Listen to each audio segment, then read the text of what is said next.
with coverage you can count on. This is the Erie News NOWCAST. Good afternoon, I'm Elspeth Meisner. Thanks so much for joining us for your Erie News Now Weekend NOWCAST. We have an update today on breaking news from last night. Erie County Coroner Lyle Cook has confirmed the man who suffered serious injuries in an ATV accident last night has died. Cook confirmed he was 48-year-old Ron Conkle of Fairview. According to Cook, the man died on Saturday morning at UPMC Hammett after sustaining blunt trauma in that ATV accident. The accident took place on Tannery Road. State police say the operator of the ATV was driving under the influence of alcohol. PSP Girard is continuing with this investigation. Now to news out of Washington this morning. The House has passed a major bipartisan infrastructure bill. The bill passed with a final vote of 228 to 206. That bill will now head to the president's desk, where he's expected to sign it into a law. The vote came down late last night after a heated debate between progressive and moderate Democrats about the future of a much larger spending bill. As part of the deal, the House also voted on the rules for adopting the larger Build Back Better bill. Moderates pledged to vote that in favor of the bill sometime before Thanksgiving. Now to news back in our region this Saturday. AHN St. Vincent has started to administer COVID-19 vaccines to kids ages 5 to 11 all day yesterday afternoon. Our Haley Potter was there as two young children got their first doses.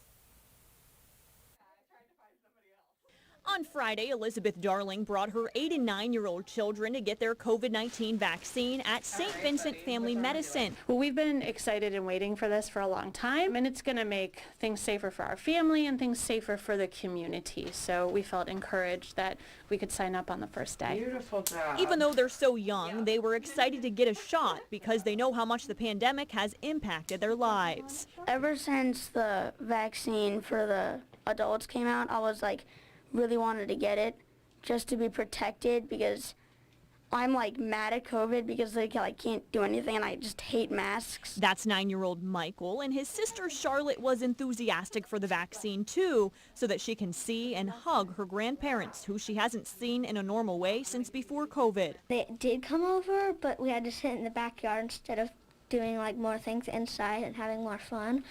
And we had to wear our masks in our house, which was bad. Both kids have actually been asking for the vaccine. A pediatrician on site says a lot of parents have been calling to ask about the vaccine, and he tells me there are 4 key reasons to get your child vaccinated. Preventing kids from missing classes, making sure that they can attend their sports and their activities, certainly protecting the community. Probably the most important, though, is getting them back to grandparents. Haley Potter, Erie News Now. And aside from doctors' offices having these vaccines, AHN will also have a kids 5 to 11 vaccine clinic next Saturday, November 13th, and also the following Saturday, November 20th. You can schedule one on their website by using MyChart or by calling 814-CONNECT. Well, as we approach another winter, staying warm right now is important, which is why Erie News Now teamed up with the City of Erie for our annual Community Coats Drive. All weekend long, community members can either take a coat or leave a coat on the east side of Perry Square. When we stopped by this morning, there was dozens of people dropping off items to donate, everything from blankets, gloves, coats, even masks for those who needed them. One community member said this is what the Erie community is all about and a reason they decided to move back here. To be honest, Pittsburgh don't have this kind of stuff going on. That's why I say the hospitality from Erie is great, and it means a whole lot to my wife and I.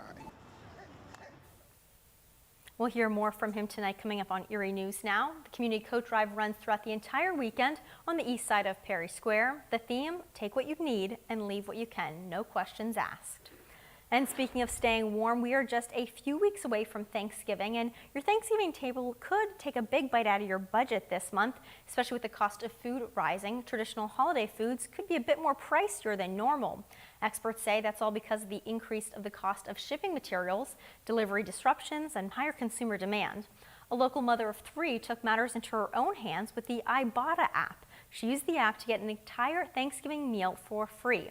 The app offers 10 items with a cash rebate after your purchase. She says every dollar counts when putting food on the table. So instead of letting the poultry prices ruffle up your own feathers, the mom says others should try the app too. I would just say go ahead and do it. You know, download the app, make an account, check it out and see like what products that you might already buy. Sometimes you don't even have to buy certain name brand products. It might just be like any bag of chips you buy, you get 10 cents. And join us in 2 weeks for our Erie News Now food drive. We'll be collecting food for the Second Harvest Food Bank all day long, all across our entire region. It's all taking place on November 17th, the Wednesday before Thanksgiving. All your donations will stay local. Well, people lined State Street up today for the annual Veterans Day Parade. The parade got underway at 26th and State Street around 9:30 this morning. From there, it made its way up State Street towards the Veterans Medical Center, where it wrapped up. Veterans were able to take part in the parade by walking in it or watching from the sidewalks. There's also a number of ROTC and junior ROTC members that walked in the parade, as well as police and fire trucks who rounded out the parade. Today's parade was just a simple way to thank our veterans for all their time and sacrifices they made. And after Thanksgiving and after Veterans Day, we have Christmas right around the corner. And this weekend, there's a chance to help you make sure local kids have some toys under the tree. Happening right now is the annual Toys for Tots effort. It kicked off on Tuesday, but today a joint effort by Pennsylvania State Police and the Marine Corps is happening. To get the toy drive going, they're planning a Stuff the Cruiser event. They're looking for toy donations from right now until 4 p.m. at the Walmart on Upper Peach Street in Summit Township. You can drop off whatever you'd like to make a child's holiday a little bit brighter. And after you donate, maybe you want to do some shopping yourself, and we have just the spot for you if you're liking handmade gifts or local gifts this weekend. Erie Promotions is hosting a holiday craft and gift festival all day today and tomorrow at the Bayfront Convention Center in downtown Erie. There's lots of vendors to choose from for all things this holiday season, specifically handmade gifts. It runs until 4 o'clock and starts again tomorrow at 11 a.m. We have over 130 vendors that are offering all kinds of goods and services for people for the holidays. A lot of handmade artisan ideas. It's a great opportunity for you to come down and shop local. You know, there isn't any supply chain issues locally here, and it's a great time. You know, look for the new holiday decorations, come down and get some gifts. It's just a great event this weekend, and we're real excited about it.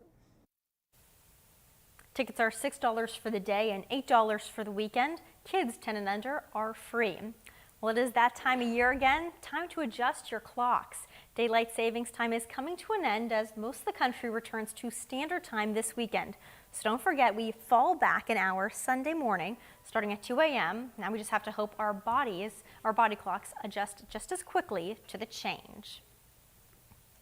And rounding out our NOWCAST today, it's time for a look at the sports games around the region for today. Saturday, there's a lot of local games going on. There's 4 more games in the 3A quarterfinals and 4 games in the semifinals.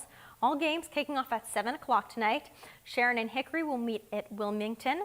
Fairview and Grove City battle it out at Greenville. In 4A, Meadville tangles with Harbor Creek at Edinboro. And General McLean and Warren will have a rematch at Titusville. Well, thanks so much for joining us for the Erie News Now Weekend Nowcast. Be sure to tune into Erie News Now this evening for the latest news, weather, and sports. Have a great Saturday.